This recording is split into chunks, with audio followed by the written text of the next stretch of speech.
নমস্কার বন্ধুরা, আজ আমি রান্না করব ফুলকপি মটর আর বেসন দিয়ে দারুণ একটি নিরামিষ রেসিপি। এটা খুবই সিম্পল কিন্তু খেতে অসাধারণ হয়। ভাত, রুটি, পরোটা সব কিছুর সাথেই সার্ভ করতে পারেন। খেতে অসম্ভব টেস্টি হয়। তাহলে চলুন দেরি না করে রান্নাটা শুরু করা যাক। তো এখানে আমি একটা মাঝারি সাইজের ফুলকপির ফুলগুলোকে একটু বড় বড় করে কেটে নিয়েছি। তারপর খুব ভালো করে জল দিয়ে ধুয়ে নিয়েছি। এবার একটা বাটিতে ফুলগুলোকে নিয়ে নিচ্ছি। এরপর এর মধ্যে দিয়ে দিচ্ছি অল্প একটু কাশ্মীরি লঙ্কার গুঁড়ো, অল্প একটু হলুদের গুঁড়ো, আর নিয়ে নিচ্ছি 1.5 চামচ পরিমাণ বেসন। এর থেকে বেশি পরিমাণ বেসন কিন্তু দেবেন না। এর থেকে বেশি বেসন দিলে কিন্তু শুধু বেসন বেসন লাগবে আর রান্নাটা খেতে ভালো লাগবে না। আর সবশেষে আমি দিয়ে দিলাম 1 চামচ সরষের তেল। এবার অল্প একটু জল দিয়ে ফুলকপিটা মশলার সাথে মেখে নিতে হবে। জলটা একেবারেই দিয়ে দেবেন না, অল্প অল্প করে জলটা দিয়ে সব কিছু মেখে নিতে হবে। চাইলে আপনারা এটা হাত দিয়ে মেখে নিতে পারেন। তো দেখুন বন্ধুরা, ফুলকপিটা আমি একটা চামচ দিয়ে মশলার সাথে খুব ভালো করে মেখে নিয়েছি। এবার এটা 5 মিনিট রেস্টে রেখে দেব, যাতে করে বেসন আর মশলাটা ফুলকপির গায়ে ভালো মতো কোট হয়ে যায়। 5 মিনিট পর গ্যাসের ওভেনে একটা কড়াই বসিয়ে এর মধ্যে আমি 2 টেবিল চামচ সরষের তেল দিয়ে দিলাম। তেলটা খুব ভালো করে গরম করে নিয়ে তেলটা কড়াইয়ে চারিদিকে মেখে নিচ্ছি। এরপর এর মধ্যে দিয়ে দেব বেসন দিয়ে মেরিনেট করে রাখা ফুলকপি। এবার ফুলকপিটা অনবরত নাড়াচাড়া করে ভালো করে ভেজে নিতে হবে। যেহেতু এর মধ্যে বেসন দেওয়া আছে, কড়াইয়ের নিচে লেগে যাওয়ার একটা প্রবণতা থাকবে, তাই অনবরত নাড়াচাড়া করে ফুলকপিটা একটু লাল লাল করে ভেজে নিতে হবে।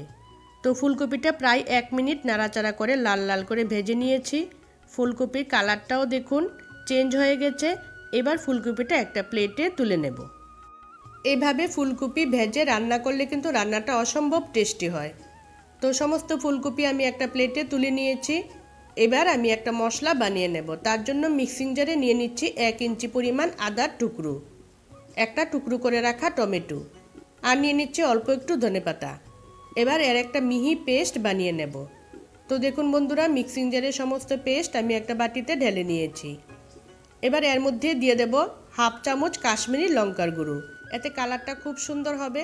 চাইলে আপনারা ঝাল লঙ্কার গুঁড়োটাও দিতে পারেন। নিয়ে নিচ্ছে 1/2 চামচ হলুদের গুঁড়ো, 1/2 চামচ ধনে গুঁড়ো। এবার এই মশলাগুলো পেস্টের সাথে খুব ভালো করে মিশিয়ে নিচ্ছি। এতে গ্রেভির কালারটা খুব সুন্দর হবে আর এর টেস্টও ভালো হবে। এবার কড়াইয়ে আরও 1 টেবিল চামচ তেল গরম করে ফোড়নে দিয়ে দিচ্ছি একটা তেজপাতা, 3টে এলাচ, 3টে গোলমরিচ, আর দিয়ে দিচ্ছে 1/2 চামচ গোটা জিরে। এবার ফোড়নটা কয়েক সেকেন্ড খুব ভালো করে ভেজে নেব।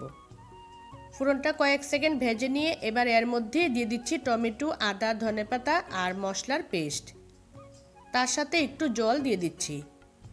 এবার মশলাটা খুব ভালো করে কষিয়ে নেব যতক্ষণ না এর থেকে তেল সেপারেট হচ্ছে। তো মশলাটা 2 থেকে 3 মিনিট খুব ভালো করে কষিয়ে নিয়েছি। মশলা থেকে তেল ছেড়ে আসছে। এবার এর মধ্যে দিয়ে দেব মটরশুঁটি। এখানে 1/2 কাপ পরিমাণ মটরশুঁটি দিয়ে দিচ্ছি। এবার মশলার সাথে মটরশুঁটিটা একটু কষিয়ে নেব। তো 15 থেকে 20 সেকেন্ড মটরশুঁটিটা মশলার সাথে কষিয়ে নিয়েছি। এবার এর মধ্যে দিয়ে দেব ভেজে রাখা ফুলকপি, আর দিয়ে দিচ্ছি স্বাদ মতো লবণ। লবণটা দিয়ে ফুলকপিটা মশলার সাথে আবারও একটু কষিয়ে নেব। তো মিডিয়াম ফ্লেমে ফুলকপিটা মশলার সাথে 1 মিনিট কষিয়ে নিয়েছি। তারপর এর মধ্যে দিয়ে দেব পরিমাণ মতো জল। আপনারা যে যেমন ঝোল খেতে পছন্দ করেন সেই অনুযায়ী জলটা দিয়ে দেবেন।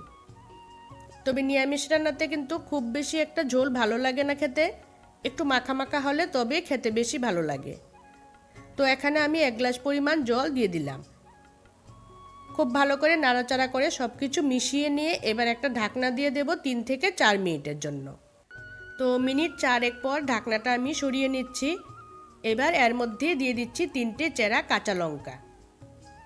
নাড়াচাড়া করে দেখিয়ে দিচ্ছি রান্নাটা কেমন তৈরি হয়েছে।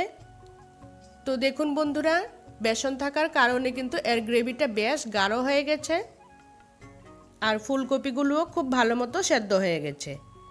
এবার এর মধ্যে দিয়ে দেব 1 চামচ কসুরি মেথি। এই কসুরি মেথির ফ্লেভারটা কিন্তু নিরামিষ রান্নাতে ভীষণ ভালো লাগে। যদি ঘরে কসুরি মেথি না থাকে সেই ক্ষেত্রে ধনেপাতা কুচিও দিতে পারেন। কসুরি মেথি দিয়ে আরও 1 মিনিট রান্নাটা করে নিয়েছি। তো সব শেষে এর মধ্যে দিয়ে দিচ্ছি কেটে রাখা ধনেপাতা। এবার সব কিছু নাড়াচাড়া করে ভালো করে মিশিয়ে নিচ্ছি। সব কিছু খুব ভালো করে মিশিয়ে নিয়ে গ্যাসের ফ্লেমটা অফ করে এটা 10 মিনিট স্ট্যান্ডিং টাইমে রেখে দেব। 10 মিনিট পর আপনাদেরকে দেখিয়ে দেব রান্নাটা কেমন তৈরি হয়েছে। তো দেখুন বন্ধুরা, রান্নাটা দেখতে যেমন সুন্দর লাগছে, খেতেও কিন্তু ভীষণ টেস্টি হয়।